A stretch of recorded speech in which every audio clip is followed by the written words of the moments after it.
Au cours de l'été 1956, je suis allé passer une quinzaine de jours de vacances dans la région nantaise.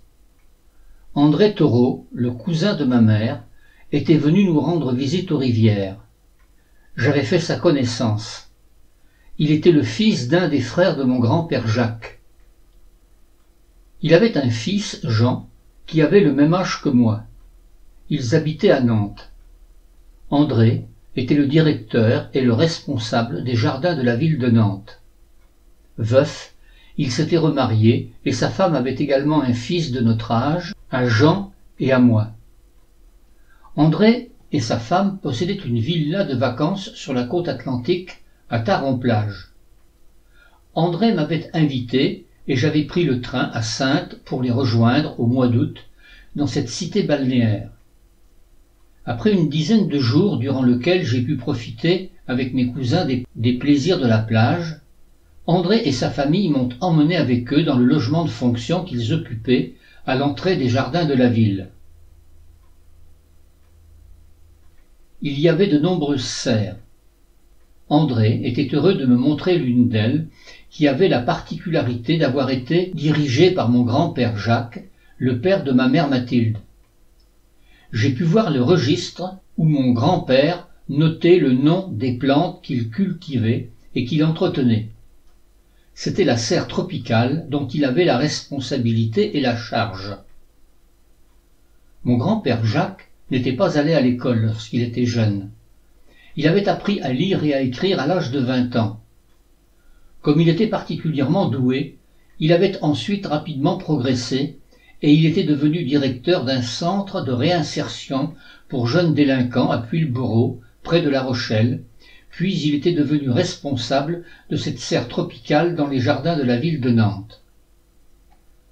En 1914, à la déclaration de guerre de la Première Guerre mondiale, il avait été appelé sous les drapeaux.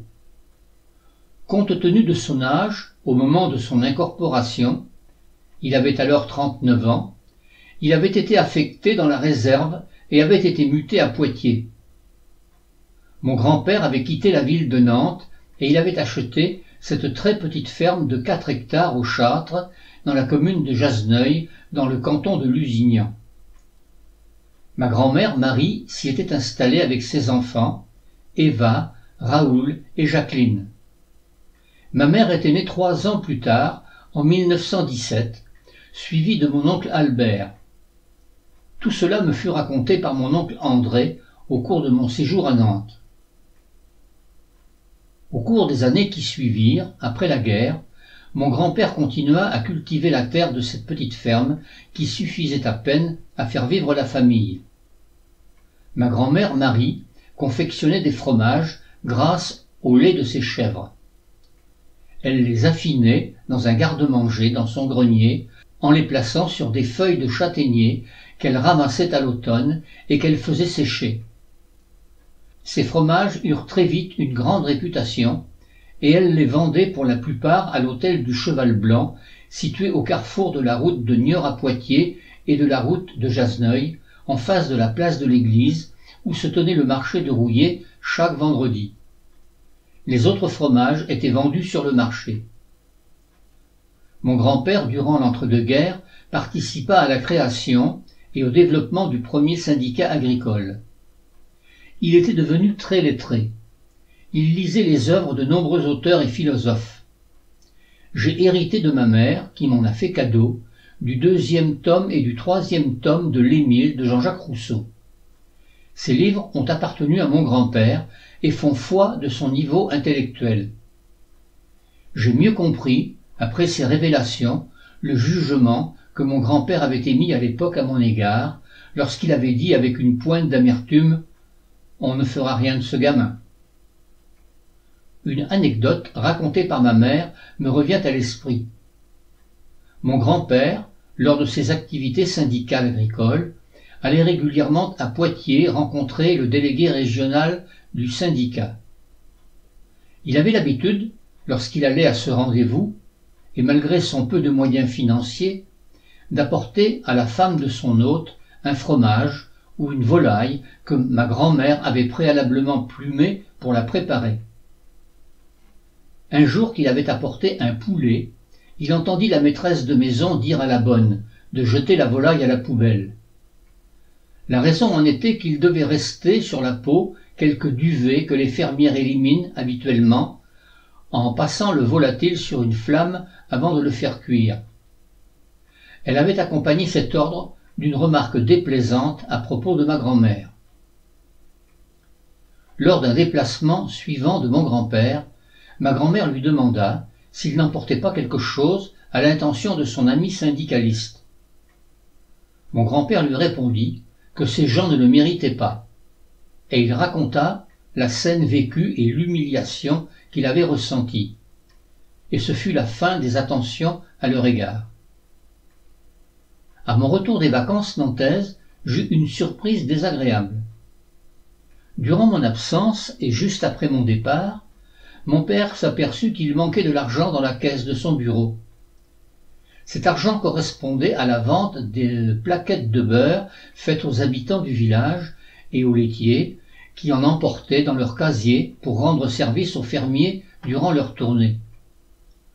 Mon père m'avait suspecté d'avoir pris cet argent dans la caisse avant mon départ. Il m'avait donné une certaine somme pour payer mon voyage et avait également ajouté un peu d'argent de poche en complément du prix du voyage. J'eus donc droit, à mon arrivée, à un interrogatoire en règle. Je tombais des nues, n'étant en rien coupable d'un tel larcin. J'étais très affecté par ces soupçons, car malgré mes dénégations, je voyais bien que mes parents doutaient de mon innocence. Pendant quelques semaines, l'ambiance fut assez pesante à la maison. La coïncidence de cet événement avec la date de mon départ entretenait le doute. Finalement, un jour, d'autres vols furent commis dans les casiers des laitiers qui étaient entreposés dans la glacière de la laiterie, où le beurre était conservé au froid en attendant d'être expédié ou livré. Avaient accès à ce local les laitiers, le beurrier, le chauffeur et les membres de notre famille.